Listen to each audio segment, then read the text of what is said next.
Avengers doomsday का trailer देखने के बाद आजकल गली गली बच्चे बच्चे की जुबान पर एक ही नाम है, डॉक्टर डूम। लेकिन सवाल यह है कि आखिर डॉक्टर डूम है कौन।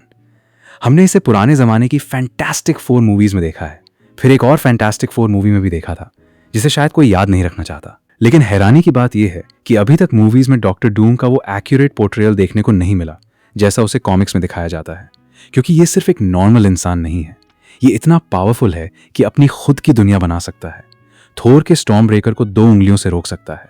और सबसे बड़ी बात, आखिर एक इंसान इतना पावरफुल बना कैसे। तो शायद अब वक्त आ गया है कि हम आखिरकार ये पता लगाएं। डॉक्टर डूम बनने से पहले इसका नाम था विक्टर वॉन डूम। विक्टर का जन्म ईस्टर्न यूरोप के एक फिक्शनल कंट्री लैटवीरिया में हुआ था। वो एक ऐसी जिप्सी ट्राइब में पैदा हुआ था जिसे हम एक तरह के घूमने वाले लोगों के समूह के तौर पर समझ सकते हैं। उसकी माँ का नाम था सिंथिया वॉन डूम और उसके पिता का नाम था वर्नर वॉन डूम। और ये पूरी ट्राइब एक बैरन के कंट्रोल में रहती थी। लैटवीरिया के उस इलाके में रहने वाले लोगों पर उस बैरन का बहुत ज्यादा आतंक था। उसके आदमी किसी को भी उठाकर ले जा सकते थे। लोगों को परेशान करना, डराना और अपनी ताकत का इस्तेमाल करना वहां आम बात थी। लेकिन डॉक्टर डूम की ओरिजिन स्टोरी को समझने के लिए एक चीज बहुत जरूरी है। पूरी कहानी हमें विक्टर के पर्सपेक्टिव से सुनाई जा रही है, इसीलिए कॉमिक्स के कई पैनल्स में तुम्हें विक्टर दिखाई देगा, लेकिन उसके पीछे डॉक्टर डूम भी खड़ा दिखाई देगा। इसका मतलब ये नहीं कि वहां 2 लोग हैं। डॉक्टर डूम खुद अपनी कहानी नरेट कर रहा है। और विक्टर के मुताबिक जब वो पैदा भी नहीं हुआ था तभी उसने कॉन्शियसनेस हासिल कर ली थी। मतलब वूम में रहते हुए ही उसे दुनिया की समझ होने लगी थी। उसे हमेशा लगता था कि वो बाकी नॉर्मल लोगों से ज्यादा इंटेलिजेंट है। और आगे चलकर हमें इसका एक कारण भी पता चलता है, क्योंकि उसकी माँ सिंथिया वॉन डूम एक विच थी, एक ऐसी विच जिसे डार्क मैजिक आती थी। सिंथिया इसी डार्क मैजिक का इस्तेमाल बैरन के आदमियों के खिलाफ करती थी। एक रात उसने ऐसा स्पेल कास्ट किया कि बैरन के कई आदमी अचानक मरने लगे। लेकिन इस स्पेल के साथ एक बहुत बड़ा ट्विस्ट था। जैसे जैसे बैरन का कोई आदमी मरता वैसे ही गांव में एक बच्चा भी मर जाता, क्योंकि सिंथिया ने कोई नॉर्मल स्पेल नहीं किया था। उसने डेविल के साथ एक डील की थी और वो डेविल था मेफिस्टो। सिंथिया की इस हरकत के बाद बैरन के आदमी उसके पीछे पड़ गए। आखिरकार उनमें से एक सिंथिया को ढूंढ निकालता है और उसे मार देता है। अब सिंथिया की मौत के बाद छोटा विक्टर बिल्कुल अकेला पड़ जाता है। लेकिन गांव वालों को एक बात समझ आ चुकी थी, अगर बैरन के आदमियों की मौत के पीछे विक्टर की मां जिम्मेदार थी तो बैरन इतनी आसानी से चुप नहीं बैठेगा, कम से कम तब तक नहीं जब तक विक्टर और उसके पिता को भी खत्म न कर दे। इसलिए गांव वाले विक्टर के पास आते हैं और उससे कहते हैं, यहां से चले जाओ, अब वक्त आ गया है। विक्टर उस समय सिर्फ 8-10 साल का बच्चा था, लेकिन वो गांव वालों को एक ऐसी बात कहता है जिससे शायद उन्हें समझ आ गया होगा कि ये बच्चा बाकी बच्चों जैसा नहीं है। वो कहता है कि वो अपनी मां की तरह जादूगर है और अगर उन्होंने उसे और उसके पिता को यहां से बाहर निकाला तो वो वापस आएगा और बैरन के लोगों के साथ उसकी मां ने जो किया था उससे भी ज्यादा बुरा हाल वो इन लोगों का करेगा। गांव वाले विक्टर और उसके पिता को अपने साथ लेकर वहां से निकल जाते हैं। कई साल तक वो लोग इधर उधर घूमते रहते हैं और इसी दौरान विक्टर की जिंदगी में एक और इंसान आती है, वलेरिया। वो भी उसी ट्राइब की लड़की थी। विक्टर और वलेरिया के बीच धीरे धीरे एक अच्छा बॉन्ड बनने लगता है। दोनों की फ्रेंडशिप बढ़ती है, लेकिन उनकी जिंदगी ज्यादा समय तक शांत नहीं रहती। एक दिन बैरन के लोग दोबारा उनके पास आते हैं। इस बार उन्हें विक्टर के पिता की जरूरत थी, क्योंकि वो एक हीलर थे और बैरन की वाइफ को उनकी जरूरत थी। विक्टर के पिता जाना नहीं चाहते थे। विक्टर भी उन्हें रोकने की कोशिश करता है, लेकिन उनके पास कोई दूसरा ऑप्शन नहीं था, उन्हें जाना पड़ता है। और जब वो रात में वापस लौटते हैं तो उनके चेहरे पर साफ डर दिखाई देता है। वो विक्टर को वहां से भागने के लिए कहते हैं। विक्टर पूछता है क्या हुआ, लेकिन उसके पिता सिर्फ इतना कहते हैं कि वो सब कुछ नहीं बता सकते। बस इतना समझ लो कि बैरन की वाइफ बहुत ज्यादा बीमार थी, उसे बचाना पॉसिबल नहीं था। और अब जब उसकी मौत हो चुकी है, बैरन को लगता है कि इसके लिए विक्टर के पिता जिम्मेदार हैं। इसलिए बैरन अपने आदमियों को उन्हें मारने के लिए भेजने वाला है। विक्टर और उसके पिता एक बार फिर भागना शुरू कर देते हैं। इस बार वो एक बर्फीले इलाके में पहुंचते हैं। बैरन के आदमी उन्हें वहां भी ढूंढते रहते हैं। आखिरकार विक्टर और उसके पिता एक छोटी सी जगह पर रुकते हैं। विक्टर के पिता उसे पकड़कर सो जाते हैं, लेकिन सुबह जब विक्टर की आंख खुलती है तो उसे कुछ ऐसा दिखाई देता है जिसे शायद कोई बच्चा अपनी जिंदगी में कभी नहीं देखना चाहेगा। उसके पिता का शरीर पूरी तरह अकड़ चुका था, वो हिल भी नहीं रहे थे। और विक्टर को समझ आ गया शायद अब उसकी भी मौत आने वाली है। लेकिन तभी उसे एक बात याद आती है, उसकी मां के हाथ हमेशा बहुत ठंडे रहते थे, इतने ठंडे जितनी ठंड उसने अपनी पूरी जिंदगी में कभी महसूस नहीं की थी। लेकिन उस बर्फ के बीच अपने पिता के जमे हुए शरीर के पास पड़े होने के बावजूद उसे वैसी ठंड कभी महसूस नहीं हुई थी। और तभी विक्टर को एक रियलाइजेशन होता है, शायद उसकी मां के हाथ इतने ठंडे इसलिए रहते थे क्योंकि वो विच क्राफ्ट करती थी। इस कॉन्सेप्ट की तुलना हमें एमसीयू में भी कुछ जगह देखने को मिलती है। जैसे जब वांडा डार्कहोल्ड का इस्तेमाल करती है तो उसके हाथों में एक अलग तरह का डार्क इफेक्ट दिखाई देता है। या फिर डॉक्टर स्ट्रेंज के कुछ ऑल्टरनेट वर्जन्स में भी मैजिक के इस्तेमाल का शरीर पर असर देखने को मिलता है। विक्टर को लगता है कि शायद विच क्राफ्ट करने वाला इंसान धीरे धीरे खुद को उस डार्क पावर के हवाले करता जाता है और इसी वजह से उसकी मां का शरीर इतना कोल्ड रहता था। फिर विक्टर को एक और बात समझ आती है, शायद उसकी मां पूरी तरह मरी नहीं है, शायद उसकी सोल अभी भी कहीं मौजूद है, क्योंकि जिस डीमन के साथ उसने डील की थी उसने शायद अभी भी उसकी सोल को अपने पास रखा हुआ है। और यही रियलाइजेशन विक्टर को एक नया पर्पस देता है। वो अपने पिता को लेकर वहां से निकलता है और हमें पता चलता है कि उसके पिता अभी मरे नहीं थे, वो बच जाते हैं, लेकिन ज्यादा देर तक नहीं। बैरों के आदमी उन्हें पकड़कर अपने साथ ले जाते हैं और यही आखिरी बार था जब विक्टर ने अपने पिता को देखा। तकनीकी रूप से उसके पिता भी उसके हाथ से चले गए। इतनी कम उम्र में अपने माँ बाप दोनों को खोने के बाद विक्टर अंदर से बदल जाता है। वो और ज्यादा कोल्ड हो जाता है और शायद एक छोटे बच्चे के लिए इससे ज्यादा सहना पॉसिबल भी नहीं था, खासकर उस बच्चे के लिए जिसे बचपन से ही लगता था कि वो बाकी लोगों से अलग है। अब विक्टर अपनी माँ और पिता की चीजें तलाश करना शुरू करता है और इसी दौरान उसे अपनी माँ की विच क्राफ्ट की किताबें मिलती हैं। उसकी माँ ने मरने से पहले उसके पिता से प्रॉमिस लिया था कि विक्टर कभी भी इस रास्ते पर नहीं जाएगा, लेकिन अब उसे रोकने वाला कोई था ही नहीं। तो विक्टर मैजिक और विच क्राफ्ट में उतर जाता है। और यहां एक और चीज ध्यान रखने वाली है, विक्टर का दिमाग पहले से ही एक साइंटिस्ट की तरह काम करता था। साइंस और टेक्नोलॉजी में वो बहुत आगे था, लेकिन अब वो मैजिक को भी मास्टर करना शुरू कर देता है और जल्द ही इसका असर दिखाई देता है। एक बार फिर बैरन के कुछ लोग उसे परेशान करने आते हैं। विक्टर अपने हाथ में कुछ स्फेरिकल डिवाइसेस लेकर आता है और उन्हें बैरन के आदमियों पर फेंक देता है और देखते ही देखते वो सब जम जाते हैं। यानी विक्टर ने यहां से साइंस और मैजिक को एक साथ इस्तेमाल करना शुरू कर दिया था। लेकिन इससे उसे एक और रियलाइजेशन होता है, उसे मैजिक में और ज्यादा आगे जाना होगा। इसलिए वो अपनी माँ की किताबों में और गहराई से उतरता जाता है। लेकिन तभी एक और घटना होती है। जिन लोगों पर विक्टर ने हमला किया था उन्होंने जाकर बैरन को सब कुछ बता दिया और बैरन विक्टर के ऊपर बाउंटी जारी कर देता है। उस बाउंटी को कलेक्ट करने के लिए एक बाउंटी हंटर विक्टर को ढूंढता हुआ पहुंचता है और आखिरकार उसे ढूंढ लेता है। उसके सामने एक छोटा बच्चा खड़ा है। बाउंटी हंटर उसके ऊपर बंदूक तान देता है। नॉर्मली तुम सोचोगे कि एक आदमी ने एक बच्चे पर बंदूक तानी है तो शायद वो उसे गोली मारकर बाउंटी कलेक्ट कर लेगा, लेकिन ये कोई नॉर्मल बच्चा नहीं था, ये था विक्टर वॉन डूम। विक्टर उस बाउंटी हंटर की बंदूक हटाता है, फिर उसके गले को पकड़ लेता है और धीरे धीरे उसे चोक करके वहीं मार देता है। और यही था विक्टर वॉन डूम का पहला किल, एक ऐसी घटना जिसने उसे अंदर से और भी ज्यादा बदल दिया। लेकिन इसी के बाद उसकी जिंदगी में एक नया दरवाजा खुलता है। अमेरिकन उसके पास आते हैं, स्पेसिफिकली अमेरिकन मिलिट्री। उन्हें विक्टर की स्किल्स के बारे में पता चल चुका था और वो चाहते थे कि विक्टर उनके लिए वेपन्स डेवलप करे। उनका मकसद था कि वो सोवियत यूनियन से आगे रहें। इसलिए विक्टर अमेरिका पहुंच जाता है। वहां उसकी यूनिवर्सिटी एजुकेशन भी चलती रहती है और साथ ही वो यूएस मिलिट्री के लिए वेपन्स डेवलप करता रहता है। उसे हाई टेक लैब्स मिलती हैं, बेहतरीन फंडिंग मिलती है और बहुत सारे एडवांस्ड गैजेट्स और रिसोर्सेज का एक्सेस मिलता है। और विक्टर अब समझने लगता है कि उसे अपनी जिंदगी में क्या करना है। लेकिन तभी उसकी मुलाकात होती है रीड रिचर्ड्स से। यहीं से चीजें बदलना शुरू होती हैं। यूनिवर्सिटी में रीड और विक्टर दोनों बैचमेट्स थे। रीड विक्टर से अच्छे से मिलता है, यहां तक कि उसे रूममेट बनने का ऑफर भी करता है। लेकिन विक्टर को अकेले काम करना पसंद था। वो साफ मना कर देता है। रीड कभी उसके साथ रूड नहीं होता, लेकिन विक्टर हमेशा उसे अपने से इंफीरियर समझता है। और इसकी एक वजह विक्टर की अपनी इनसिक्योरिटी भी थी, क्योंकि अंदर से उसे पता था कि इंटेलिजेंस के मामले में रीड उससे बेहतर है। लेकिन विक्टर इस बात को कभी ओपनली एक्सेप्ट नहीं करना चाहता था और यही चीज आगे चलकर दोनों के कन्फ्लिक्ट का एक बड़ा कारण बनती है, क्योंकि विक्टर हर चीज में खुद को सुपीरियर मानता था।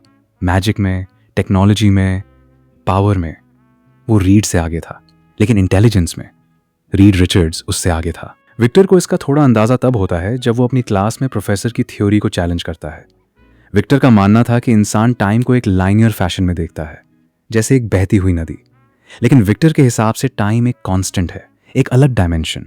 अगर उसे दूसरे पर्सपेक्टिव से देखा जाए तो शायद पास्ट, प्रेजेंट और फ्यूचर उतने अलग नहीं हैं जितने हमें दिखाई देते हैं। प्रोफेसर विक्टर का मजाक उड़ाता है, लेकिन रीड उसकी थ्योरी को समझता है और कहता है कि उसके एक्सपेरिमेंट्स में भी उसे कुछ ऐसा ही महसूस हुआ था। यहीं विक्टर को पहली बार एहसास होता है कि रीड रिचर्ड्स कोई नॉर्मल इंसान नहीं है।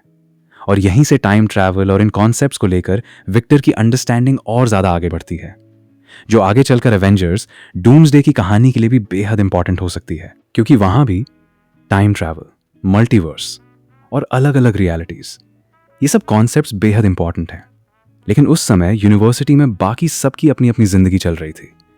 विक्टर के आसपास बहुत कुछ हो रहा था, लेकिन उसका ध्यान सिर्फ एक चीज पर था। वो यूएस आर्मी के लिए वेपन्स डेवलप कर रहा था।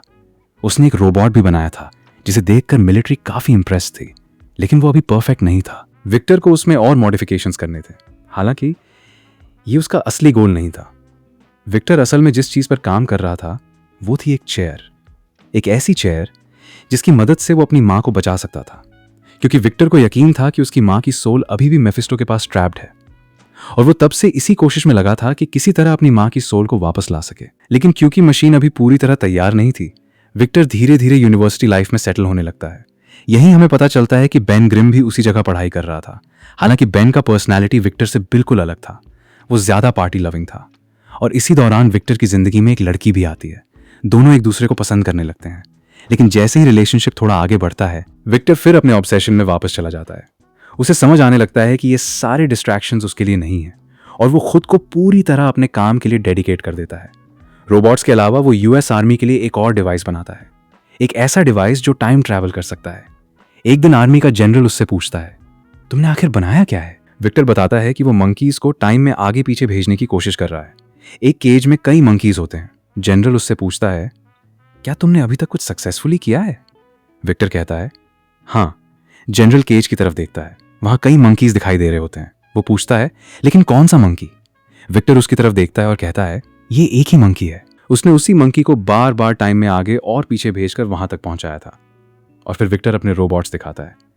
जनरल उन्हें देखकर काफी इंप्रेस्ड होता है, लेकिन विक्टर कहता है, एक छोटी सी प्रॉब्लम है। जनरल पूछता है, क्या प्रॉब्लम है? ये तो अच्छे लग रहे हैं। विक्टर जवाब देता है, ये खुद को इंसान समझते हैं, और अगर अभी तक तुमने समझा नहीं तो यही वो रोबोट्स हैं जो आगे चलकर डॉक्टर डूम के डूमबॉट्स के रूप में जाने जाएंगे। विक्टर के पास ऐसे कई रोबोट्स हैं जो बिल्कुल उसके जैसे दिखाई देते हैं, और उनकी सबसे खास बात यह है कि वो खुद को डॉक्टर डूम समझते हैं। अगर तुम एक से पूछोगे, तुम कौन हो?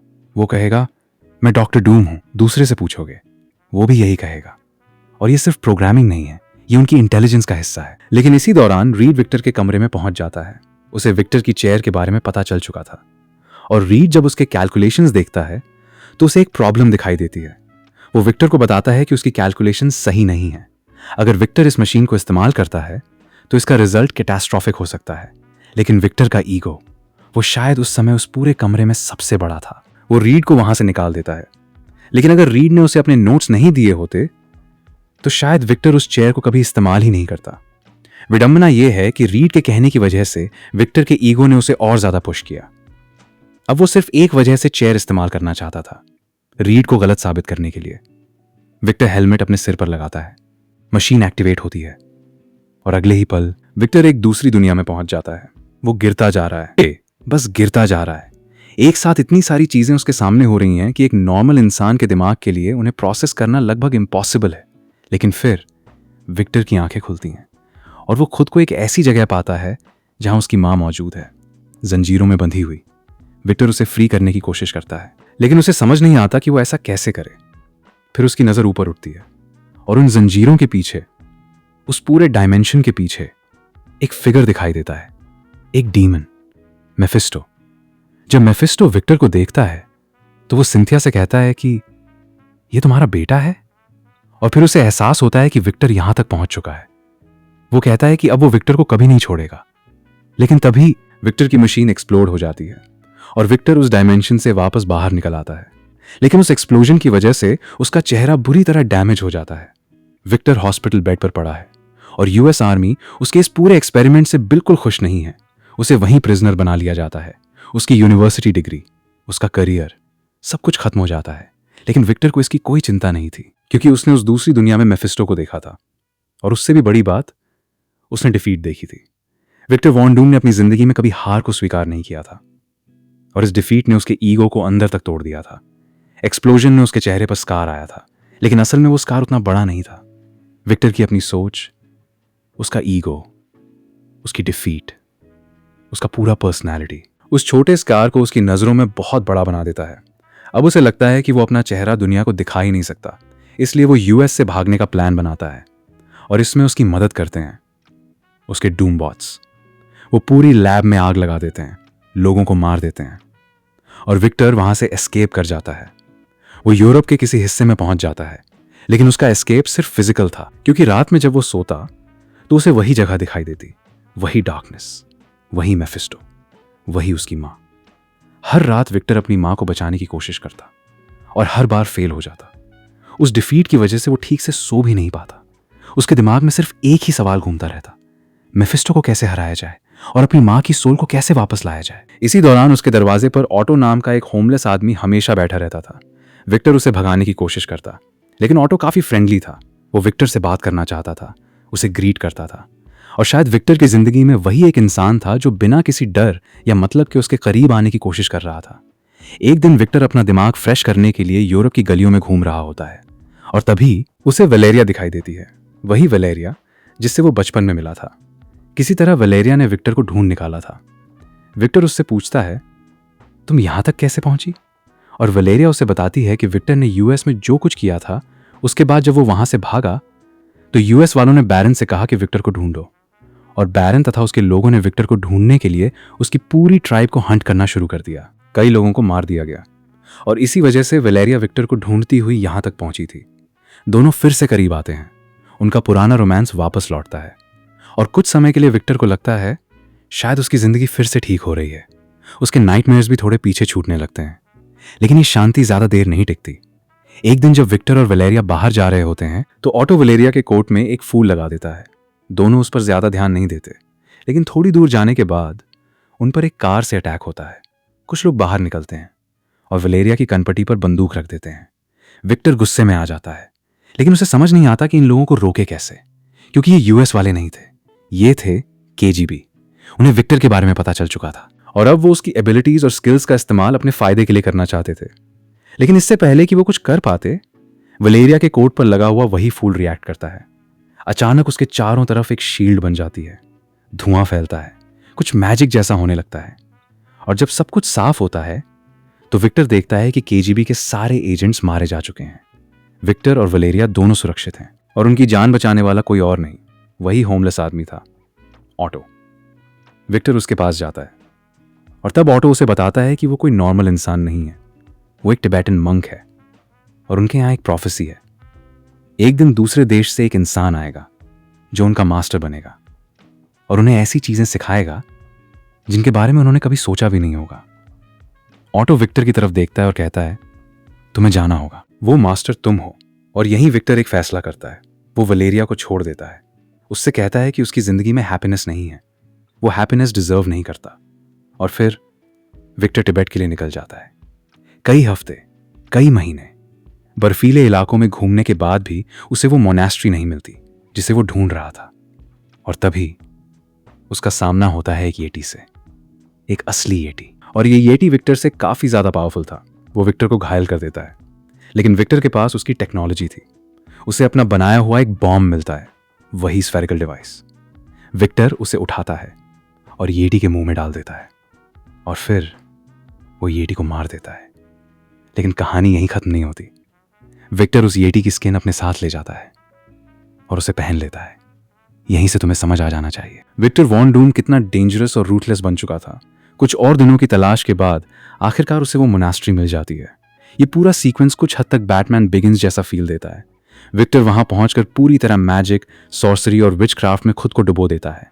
लेकिन एक चीज वो कभी नहीं छोड़ता, साइंस। वो मैजिक और टेक्नोलॉजी को एक साथ ब्लेंड करना शुरू कर देता है, इतनी सीमलेसली कि दोनों अलग अलग चीजें लगनी ही बंद हो जाती हैं। और फिर हफ्ते गुजरते हैं, महीने गुजरते हैं, साल गुजर जाते हैं। विक्टर वॉन डूम खुद को इतना एडवांस कर लेता है कि वो मोनास्ट्री के मंक्स का भी मास्टर बन जाता है। और अब हमें उस चीज का परफेक्ट एग्जाम्पल मिलता है जिसके बारे में मैंने शुरुआत में बताया था। डॉक्टर डूम साइंस और मैजिक को कंबाइन करके ऐसी टेक्नोलॉजी बना सकता है जिसकी कल्पना करना भी मुश्किल है। इसका एक एग्जाम्पल है उसका कंपाउंड स्क्रीन व्यूअर। ये देखने में एक नॉर्मल टेलीविजन जैसा है, लेकिन इसे चलाने के लिए केबल नहीं चाहिए, इंटरनेट नहीं चाहिए, वाईफाई नहीं चाहिए, ब्लूटूथ नहीं चाहिए। ये हवा में मौजूद सिग्नल्स को ऑटोमेटिकली कैप्चर करता है और उन्हें स्क्रीन पर ब्रॉडकास्ट कर देता है। यानी एक ऐसा टीवी जो आसपास मौजूद सिग्नल्स को खुद पकड़ सकता है। इतने सालों बाद विक्टर पहली बार जानना चाहता है दुनिया में आखिर चल क्या रहा है। और टीवी चालू होते ही सबसे पहली चीज जो उसे पता चलती है वो थी बैरन व्लादिमीर, जिस इंसान ने उसकी मां की मौत, उसके पिता की मौत और विक्टर की पूरी जिंदगी बर्बाद करने में भूमिका निभाई थी। वही अब लैटविरिया का किंग बन चुका था। लेकिन जैसे ये काफी नहीं था, विक्टर को एक और खबर मिलती है। टीवी पर आता है रीड रिचर्ड्स, वही रीड रिचर्ड्स जिसे विक्टर हमेशा खुद से इंफीरियर मानता था। रीड बताता है कि वो लोग स्पेस में गए थे, उन्हें पावर्स मिली और अब दुनिया उसे डॉक्टर रिचर्ड्स के नाम से जानती है। और ये देखकर विक्टर के अंदर बिल्कुल भी खुशी नहीं आती। वो सोचता है रिचर्ड्स मुझसे इंफीरियर है, वो मेरे सामने कुछ भी नहीं है। लेकिन दुनिया उसे दुनिया का स्मार्टेस्ट पर्सन अलाइव मान रही थी। और अब विक्टर के लिए ये सिर्फ एक कॉम्पिटिशन नहीं था, ये उसकी ईगो की लड़ाई बन चुकी थी। वो दुनिया को दिखाना चाहता था कि असली डूम कौन है। लेकिन उससे पहले उसकी एक और प्रॉब्लम थी, मेफिस्टो। हर रात उसके नाइटमेयर्स उसे सोने नहीं देते थे। इसलिए विक्टर को एक ऐसी चीज चाहिए थी जो उसे दुनिया की हर तरह की पावर, स्पेल और सुपरनैचुरल अटैक से प्रोटेक्ट कर सके। उसे चाहिए था एक दूसरी स्किन, और यहीं से विक्टर अपना आर्मर बनाना शुरू करता है।